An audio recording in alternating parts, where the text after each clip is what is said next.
Good morning friends, welcome back to my channel Jhumpa Goswami channel. তোমাদেরকে স্বাগত। আশা করি তোমরা সবাই ভালো আছো। হ্যাঁ, আমিও ভালো আছি। গলাটা একটু সামান্য যেন ঠিক লাগছে, তো জানি না আবার যদি গলায় ব্যান্ড ঢুকে যায় তো হয়ে গেল। জল দিলাম বলে তার টিফিনগুলো ঘেটে গেছে। তো তোমাদের আজকে দেখিয়ে দিলাম চা ফুটছে। আর ভালো করে লক্ষ্য করবে, টিফিনটাও তোমাদেরকে দেখানো হয়ে গেছে, রান্নাটাও হয়ে গেছে, কিন্তু সব ঢাকা দেওয়া ছিল। তো রান্নার বেশ প্রসঙ্গে পরে আসছি। তো টিফিনটা এখন দেখে নাও, নাকি দেখাবো? না থাক, টিফিনটা ভালো করে তোমরা খুঁজো কি টিফিন আছে, তারপর তোমাদের সামনে আমি আবার আসছি। চলো, ততক্ষণ সঙ্গে থাকো। তোমাদের অপেক্ষায় রাখবো না, যারা দেখতে পেয়েছো ভালো করে লক্ষ্য করলে দেখতেই পাবে। এই আলুর তরকারিটাই দেখিয়েছিলাম তোমাদের ভিডিওর মাধ্যমে। আর এই যে লুচি কালকে করেছিলাম, আর এই যে চা করে নিয়েছি। মেয়ের তো টিফিন দিয়েই দিয়েছি আলুর তরকারি মুড়ি।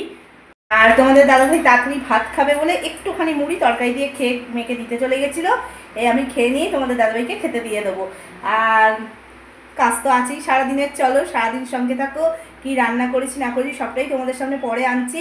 প্রচণ্ড খিদে পেয়ে গেছে, আগে খেয়ে নিই। তো চলো, কালকে তো বেশ ভালোই ওয়েদার ছিল, ঘুমটা খুব ভালো হয়েছে কালকে। উঠকে একটু একটু উঠলেও ঘুমটা ভালো হয়েছে, কারণ গরমের কোনো ভাবই ছিল না। বেশ ঠান্ডা ঠান্ডা ওয়েদারটা ছিল। সকালে আজকে উঠতেও আমার দেরি হয়ে গেছে, যার জন্য মানে অ্যালার্ম বেজেও অ্যালার্ম অফ করে দিয়েছিলাম। 7টা বেজে গেছিলো আজকে উঠতে। তো চলো, যাই হোক, হয়ে গেছে। সময়ের সাথে সাথে তোমাদের দাদাভাই তো অনেকটাই হেল্প করে, যার জন্যই আমি মানে কাজ সামলে উঠতে পারি আর কি, নাহলে হয়তো পারতাম না। তো চলো, সঙ্গে থাকো। টিফিনটা খেয়ে নিই আবার আসছি। দেখো বন্ধুরা, আমার জলগুলো করা হয়ে গেল। এই যে ফোটালাম জলটা, গরম আছে। আর এটা হচ্ছে জলটা ছেঁকে নিলাম, কালকে ফোটানো ছিল। আর এই যে ওর বোতলটা ফোটাতে নিয়ে নিয়েছি এখন। বোতলটা পুরো এইভাবেই ফোটাই আমি, ফুটিয়ে তারপর একটু ভেজানো থাকবে, পরে নামিয়ে নেবো। আজকে রান্না বলতে দেখো শুধু ভাত আর হচ্ছে জ্যান্ত মাছের ঝোল। জ্যান্ত রুই যে মাছগুলো হয় সেই মাছ, একদম পুকুর থেকে তুলেছিল, সেখান থেকেই দাদাভাই কিনে এনেছে। তো চলো, আর ডাল ঢ্যাঁড়সের তরকারি কালকেকার করা রয়েছে, তার জন্যই আর কিছু করলাম না। তো সেটা তো আর বার করিনি। এখন তোমাদের দাদাভাই শুধু ঝোল ভাত খেয়ে বেরিয়ে যাচ্ছে। আর মেয়ে খেয়েছে হচ্ছে মুড়ো ভাজা ঘি দিয়ে ভাত। অনেক দিন ধরে মুড়ো ভাজা খেতে চাইছিল, যে কোনো মাছের একটু মুড়োটা বড় হবে, ভাজা খাবে বসে। তুই পারবি? ও মা সত্যিই পরিষ্কার করে খেয়ে গেছে, খুব ভালো লেগেছে। আজকে বিকেলে ছুটি আছে, পড়া নেই আজকে, বলছে না জুড়িয়ে যাবে, তো গরম গরম খাবে আর কি। স্বাভাবিক, মাছ ভাজা একটু গরমই ভালো লাগে। তো এই তো ব্যাপার আর কি। তো চলো, এবার এদিকে করে একটু টুকটাক কাজ আছে, সে কাজগুলো করে নিই, করে আবার তোমাদের সামনে আসছি। সঙ্গে থাকো।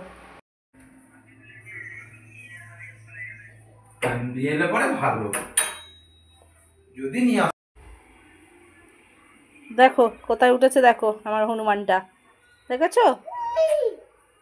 দেখো, তোমরা তো দেখলেই দাদাভাই বেরিয়ে যাচ্ছে, ওই জন্যই আমি এখন বারান্দায় আছি। এই যে ব্যাগটা ঝোলানো আছে, চাবিটা তুলে নেবো। এই যে ব্যাগটার দড়িটা ঝুলছে, দেখো।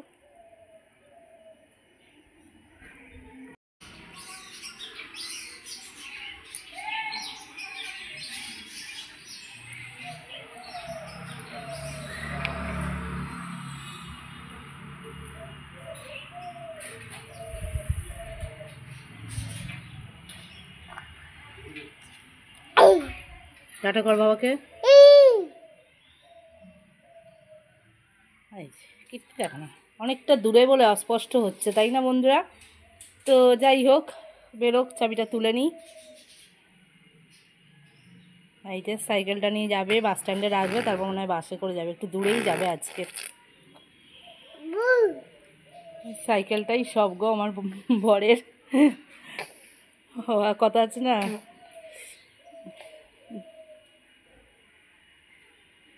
দাঁড়াও, বেরোক আগে। আমার বর সাইকেল হারা বলে আর মুশকিল। টাটা করে দাও, টাটা করে দাও। কি আনন্দ দেখো না। ওই যে কথাটা তখন বলতে কি থেমে গেলাম, সীতা বিনা আমি যেন মণিহারা ফণি। তো এই কথাটাই মনে পড়ছে, সাইকেল হারা আমার বর যেন, কি আর বলবো। এই চলে গেল। চলো, আমিও চাবিটা আস্তে আস্তে তুলে নিই। তো বন্ধুরা, দেখলেই তোমাদের দাদাভাই বেরিয়ে গেল, আজকে তোমাদের সাথে সেটা শেয়ার করলাম। তো আর এই যে পুটকেকে নিয়ে এবার ঘরে যাবো। বারান্দায় তো একা রাখা যায় না, তোমাদের বলেইছি বড় বড় ফাঁকগুলো আছে, ভয় লাগে। আর একা থাকবো, বারান্দায় ওইদিকে দাঁড়িয়ে থাকবে, আমারও তো এখানে বসার সময় নেই। জামা কাপড় তোমাদের দাদাভাই এনে দিয়েই গেল, আর দু একটা ছিল সব এখানে মেলে দিলাম। আবার ছাদে যাবো, এর জন্য ছাদে যেতে পারি না গো, একদম সরাচ্ছি দেখো গামছাগুলো। তো চলো চাবিটা তুলে নিই, আবার পরে ফিরে আসছি, সঙ্গে থাকো। শেয়ার করার জন্য আবার এলাম বন্ধুরা তোমাদের সামনে। আমার মোটামুটি সব কাজই হয়ে গেছে, অনেকক্ষণই হয়ে গেছিলো। শুধু ফ্রিজটা না তরকারি কাল একটু পড়ে গেছিলো, মোছা হয়নি, ওটা এখন মুছলাম, সব বোতলের জায়গাটাকে সব একবার মুছেই নিলাম। তো এবার ওকে হচ্ছে ঘুম পাড়াবো, ওর খাওয়া হয়ে গেছে, ঘরে তো কেউ নেই বুঝতেই পারছো। বাইরের রোদ্দুরটা দেখো, আজকে আবার ঠাটা পড়া রোদ্দুর উঠেছে। কালকে ঝড় বৃষ্টি হয়ে কি সুন্দর ওয়েদারটা হলো, সেই জ্বালা গরমটা নেই ঠিক কথাই, কিন্তু রোদটা ভালোই উঠেছে। আবার কিছু জামা কাপড় গ্রিলেরগুলোও আমার শুকিয়ে গেছে, তুলে নিলাম, গামছাগুলো তুলে নিলাম। এই তো সংসার। এবার ওকে ঘুম পাড়াবো, বিছনাটা পরিষ্কারই আছে, তবুও একবার ঝেড়ে নেবো, ঘুমোলে পরে বিকেলের দিকে তো ঝাড় দেবো, এখন 2টো বাজে। ওকে ঘুম পাড়িয়ে আমিও খেয়ে নেব। এবার খেয়ে নিয়ে তো আর ঝাড় দেওয়ার সময় হবে না, তাহলে একটু দেখি রেস্ট নিয়ে নেব। তো চলো বন্ধুরা, ওকে ঘুম পাড়িয়ে নিয়ে আবার তোমাদের সামনে আসছি, ততক্ষণ সঙ্গে থাকো। ওকে ঘুম পাড়িয়ে দিলাম বন্ধুরা, এবার আমি খেতে বসে যাই, কারণ উঠে পড়ে এমনিতেই এখন ঘুমায় না। তো খেয়ে নিই ঝটপট করে, বাটিটা নিয়ে নিয়েছি। মেয়ে তো আজকে ঝোল ভাত খেয়ে যায়নি, ঝোলটা তুলবো। আর ডাল ঢাল বার করতে ইচ্ছা করছে না, শুধু ঝোল দিয়েই খেয়ে নিই, আর ভালোও লাগছে না গরমে, নিজেরও ঘুম ঘুম পেয়ে যাচ্ছে। তো চলো খাওয়া দাওয়াটা কমপ্লিট করে নিই, একা একা খেতে ভালো লাগে না, তোমরা তো জানোই কী করবো। ভাবলাম এবার ঘুমাই না, তো তোমাদের দাদাভাই এসে দেখলে আবার বকাবকি করবে। তো চলো পরে আসছি, আবার সঙ্গে থাকো। মেয়ে চলে এলো, মনুর উৎপাতে শোয়ার উপায় নেই। এই যে দেখো, অস্পষ্ট দেখাচ্ছে,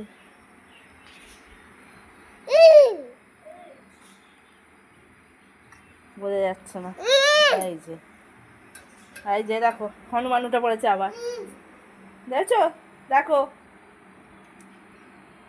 তবে ঘর পর ঝাড় দিয়ে শুতে যাবো, মহারানী দেখি উঠে বালিশে বসে আছেন। কি বলবো বলো, আমার আর রেস্ট নেওয়ার উপায় নেই। চুলমুল চোখের অবস্থা দেখো কি করেছে, চুলগুলো এসে দাঁড়িয়ে আছে, দিদি এসছে বলে। দেখো, যা না বাইরে চলে যা। যাক, আজকের মতো স্কুল হয়ে গেল, এখন অনির্দিষ্টকালের জন্য বন্ধ, কবে খুলে দেখা যাক। এই যে ফ্যানটা ছাড়লাম, গামছাটা নিয়ে আসি।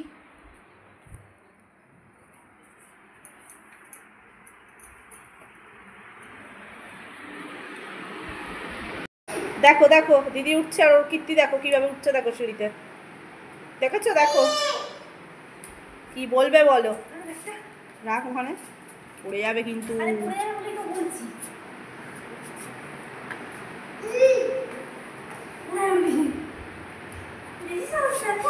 দাঁড়া, জেম্মা ফোন করছে, ফোন কোথা ধরে নি, নীল আন্টি। নামতে পারে না জানিস, না সিঁড়িতে হাত দিয়ে দিয়ে টকটক করে উঠে যায়, ওর টঙে উঠে গেছিল। চলে আয়, ঘরে আয়। হ্যাঁ, আমার নামার ধান্দা, ওই দেয় দেয় দেয়। আসো, চলে এসো। দেখ দেখ, চোখে মুখে লেগে যাবে, ধর ভালো করে, তুই দেখ, দেখে বেঁধে রাখি পটাম বুড়ি।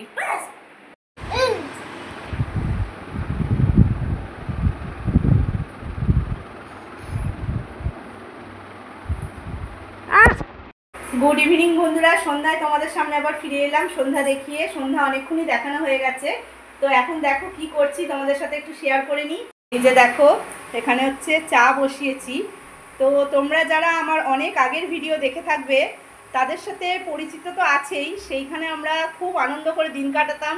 সেই দিদি বলো, বৌদি বলো, বন্ধু বলো, যাই বলো, ওনারা এসছেন। তো একবার চলো তোমাদের সাথে শেয়ার করে দিই। আর তার আগে দেখাই, দেখো কি সব নিয়ে এসছে, দেখো, দেখেছো কত বড় বড় সিঙ্গারা।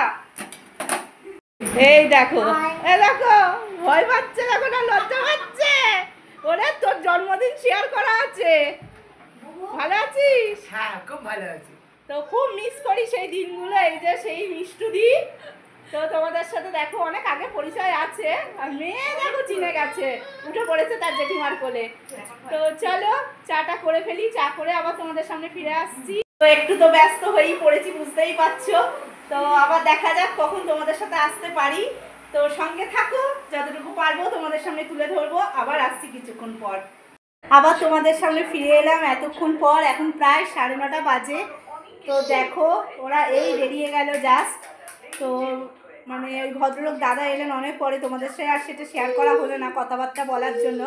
দেখো রান্নাঘরের অবস্থা কি, আমার নিজেরই কান্না পেয়ে যাচ্ছে। কত বাসন, এগুলো এখন মাজবো। আর এতে অল্প একটু চা রয়ে গেছে, পরে গরম করে খাবো। আর এই যে সব পরিষ্কার করব এখন। এখন 9:30 বেজে গেছে, এখন আমাদের রান্নার কোনো ব্যবস্থা হয়নি, বুঝতে পারছো। তো এদিকটা পরিষ্কার করে তারই মাঝখানে পুটকেকে একবার দুধ খাইয়ে নিলাম। দিন বাদে দেখা হলে তো গল্প গুজব হতেই থাকে, সময় তো কিভাবে কেটে যায় বোঝাই যায় না, বলো। তো যাই হোক, আরেকদিন আসতে বলেছি, আজকেই ইচ্ছা ছিল ওদের খাইয়ে পাঠানোর, কিন্তু তোমাদের দাদাভাই প্রচুর কাজের চাপ, এসেই আবার একটুখানি মুড়ি খেয়ে নিয়েই বেরিয়ে গেল। তো কি আর করা যাবে, বলেছি একদিন আসতে, দেখি কবে আসতে পারে। তো যাই হোক, যদি আসে অবশ্যই তোমাদের সাথে সেটা শেয়ার করব। তো তার জন্য তোমাদেরও দেখতে হবে আমার ভিডিওগুলো পরপর। আসার একটা দিনের কথা হয়েছে, তো যদি আসে, খাওয়া দাওয়ার পর্ব হয়, অবশ্যই তোমাদের সাথে সেটা শেয়ার করব। তা চলো সঙ্গে থাকো, আবার পরে ফিরে আসছি। গলা আবার বসতে শুরু হয়েছে, বুঝতে পারছো কি যে হচ্ছে বুঝতে পারছি না, থেকে থেকেই বসছে, ঠিক হচ্ছে। চলো পরে আবার আসছি, সঙ্গে থাকো। দেখো বন্ধুরা, এই ভাতটুকু রয়ে গেছে, তাই ভেবে উঠতে পারছি না কী রান্না করব। এই যে বাসন কোসন পুরো মাজা পরিষ্কার হয়ে গেল সব, দেখেছো। এরা আসলে পুরোনো কথাগুলো খুব মনে পড়ে। যে বাড়িটায় থাকতাম ভাড়া, আমরা 4-5 বছর ছিলাম। লকডাউনে এত আমরা আনন্দ করেছি না, চিন্তার বাইরে। একসাথে সবাই ছাদে আড্ডা দেওয়া, মুড়ি মাখা খাওয়া, চা খাওয়া। আরও একজন আমাদের সাথে ছিল, তারা সব ছড়িয়ে ছিটিয়ে গেছে। এখন কিছু করার নেই, ভাড়া বাড়ি, এই তো জীবন। তবে এই ফ্ল্যাটটায় এসে একদম একা হয়ে গেছি। ওখানেও ফ্ল্যাটেই থাকতাম, কিন্তু মানে ঘরগুলো ছোটো ছোটো করে করা, একদম এক গায়ে গায়ে ছিল, তো একাটা মনে হতো না। এখানে বড্ড একাকিত্ব লাগে। তো এরা এলে খুব আনন্দই হয়, তাই না। পুরোনো দিনের মানুষকে দেখলে খুব মনটা ভালো লাগে। তো যাই হোক, রান্নাটা নিয়ে চিন্তা করছি কি করা যায়। মেয়েকে একবার বললাম পাস্তা একটু আছে, আমার তো করে ফেলি। বাবা বলল ভাত ডাল ঢাড়স একটু রয়ে গেছে, সকালে জল দিয়ে খেয়ে বেরিয়ে গেছে, যদি খায়। কিন্তু ভয় ফোন করতে পারছি না, কম্পিউটারে আছে। তা একবার শুধু ফোন করে বললাম, কী জন্য বেশ ফোন করলাম, ও একজন ফোন করছিল, সে ফোন করছে, তাই ফোন করে জানলাম। তা আমি দেখলাম মেজাজটা ঠিক নেই, তো বোঝাই যাচ্ছে একটা কাজ নিয়ে কোনো টেনশনে আছে। তো যাই হোক, বেকার বিরক্ত করবো না, যদি সম্ভব হয় একবার ভয় ভয় ফোন করে দেখবো যে ভাত ডাল ঢেঁড়সটা খাবে, সেই বুঝে আমি পাস্তাটা বসাবো আর কি। কত রাতেই বা করবো, 10টা তো বাজেই। তা ওরাও সিঙ্গাড়া এনেছিল, দাদা হয়তো খেলোই না, সিঙ্গাড়া খেতেই চায় না। ওই সিঙ্গাড়াটা মুড়ি দিয়েই আবার মেখে নিলাম। আর ওই ভদ্রলোকও খেলেন না, দাদা, তার ছেলেকে দিয়ে দিলাম, খেয়ে নিল। তো যাই হোক, মেয়ে তো খায় না, মেয়ে ভেঙে চুড়ে খেলো, আমার দিচ্ছে, আমি খেলাম না। আমার খুব ভয় লাগে গো, খুব অ্যাসিড হয়ে যায় এইসব খেলে। তাই ইদানিং করে লুচিটাও আর সহ্য হচ্ছে না। তাই তো দাদাকে বলছিলাম, তোমাদের দাদাভাইকে, যে আমার কি ফ্যাটি লিভার হয়ে যাচ্ছে। সত্যি কথা, তেল ফেলগুলো বন্ধ করে দিতে হবে খাওয়া, একদম মানে সহ্য হচ্ছে না এইসবগুলো আর। যাই হোক, অনেক কথা বলে ফেলছি, চলো রান্নার দিকে এগোতে হবে এবার। রাত তো বেড়েই চলেছে। তো ভেবেছিলাম কাল থেকে ছুটি পড়ে যাবে, একটু ঘুমাবো, সে উপায় আজকে আর হবে বলে আমার মনে হয় না। কালকে এসেই বললো তোমাদের দাদাভাই 10টা থেকে 11টার মধ্যে বেরিয়ে যাবে। তো দেখা যাক কী করে। তো সেই বুঝে আমাকে উঠতে হবে সকাল সকাল। চলো রান্না করে নিই। ভাবছি ডিম দিয়ে আলু দিয়ে একটু পাস্তাটা করবো, মেয়েকে দিয়ে ডিম একটু আনিয়ে নিই। আর দাদাভাইয়ের জন্য ভাতটা থাক, আর একটু পাস্তা খেলে খাবে, ডিম ভেজে নেবো না হয়। এই ভাবছি এখন, কিছু ভেবে উঠতে পারছি না বলে তোমাদের সাথে রান্নার মেনুটাও শেয়ার করতে পারছি না। রাত বেড়েই চলেছে, মেয়েও তো ভিডিওটা এডিট করবে বলো। তো দেখা যাক, আর একটু দেখে নিই, তোমাদের সাথে শেয়ার করে ফেলবো, গুড নাইট জানিয়ে ফেলবো। এছাড়া উপায় নেই, ভিডিওটা তো পৌঁছতে হবে, তাই না। কত রাত করে পৌঁছাও, কত বন্ধু আমার রাত জেগে দিন জেগে ভিডিও দেখো, এটাই আমার ভালো লাগে দেখতে। যে কালকের ভিডিও তো পৌঁছেছে প্রায় 1টা বেজে গেছে, আমি ভোরবেলা উঠে দেখি 5 থেকে 6টা বন্ধু আমার দেখে নিয়েছে ওইটুকু টাইমের মধ্যে। এটাই আমি শুধু ভাবি যে যাক, তাহলে আমার ভিডিওগুলো বন্ধুরা দেখছো, কিন্তু ভালো লাগছে না তাদের, ওই জন্য লাইক করছে না, কমেন্টও করছে না, শেয়ার তো দূরের থাক। তো যাই হোক, দেখছো, এটাই অনেক যে আমার এই কথা তোমাদের কানে পৌঁছচ্ছে। যাই হোক, কখনো কখনো কোনো না কোনো বন্ধু কমেন্ট করো, দেখি, আমি তাদের ধন্যবাদও জানাই। কিন্তু এখন না ভালো লাগলে লাইক করবে কী করে বলো। পছন্দটা অবশ্যই মন থেকে আসে, মন থেকে না আসা অবধি লাইক করা কখনোই যায় না। তো যাই হোক, চলো আর কি বলবো, যদি কখনো ভালো লেগে থাকে অবশ্যই লাইক করো, শেয়ার করো, আর কমেন্টের মাধ্যমে আমাকে বুঝিয়ে দিও যে আমার ভিডিও ভালো লাগছে তোমাদের। তো চলো, এই তো আশা আমাদের ছোটো ছোটো ইউটিউবারদের, তাই না? তোমরা যারা বড় বড় ইউটিউবার বা যারা আমার বন্ধু হয়েছো, তারা যদি এই ছোটোদেরকে একটু সাহায্য করো, ছোটরাও একটু পথ দেখতে পারে, একটু ভালোর কিছু আশা করতে পারে, তাই না? তা আমার মনে হয় সবাই সবার পাশে যদি দাঁড়াই, তাহলে সবাই কিন্তু একটা ভালো দিকে এগোবো। তো যাই হোক, চলো, সে যার যার ব্যক্তিগত ব্যাপারে ঢোকা ভালো নয়, ঠিক নয়। তো চলো, পরে ফিরে আসছি, সঙ্গে থাকো। অবশেষে আবার তোমাদের সামনে চলে এলাম। দেখো, রান্নার মেনুটা শেয়ার করেই ফেলি, কারণ এখন 10:30 বেজে গেছে। রান্নার মেনু সেরকম কিছুই নয় গো, দেখো সেই ঢেঁড়স একটুখানি পড়ে আছে, আর ডাল একটু রয়েছে, আর এই যে ভাত এখানে, আর এখানে একটু কাটা পেঁয়াজ ছিল। তো এইগুলো দিয়েই তোমাদের দাদাভাই খেয়ে নেবে বললো। আর দোকান থেকে আমাদের জন্য একটু কটা রুটি আর ডিম কষা আনবে বললো। তাই তোমাদের দাদাভাই ভাতও খাওয়া হয়ে যাবে ডিম কষা দিয়ে, আমাদের রুটি দিয়ে খাওয়া হয়ে যাবে। বলছিলাম না কদিন ধরে কিনে আনছে। তো যাই হোক, সত্যি গো, সারাদিন খাটার পর না আর রাতে ইচ্ছা করে না কিছু করতে। আর এমনিও মুড়ি খেয়েছি, সিঙ্গারা খেয়েছি, পেট পুরো ভারী হয়ে আছে। তো চলো, আজকের ভিডিও এই পর্যন্তই। ভিডিও যদি ভালো লাগে অবশ্যই আমার পাশে থেকো। যাক, আজকের মতন টাটা, গুড নাইট, সবাই ভালো থেকো, সুস্থ থেকো, নিজেদের খেয়াল রেখো। কালকে আবার আসছি নতুন একটা দিন নিয়ে, নতুন সকাল নিয়ে। তো চলো, দেখা যাক আবার কিরম দিন আসে আমাদের জীবনে। ততক্ষণ সবাই সুস্থ থেকো।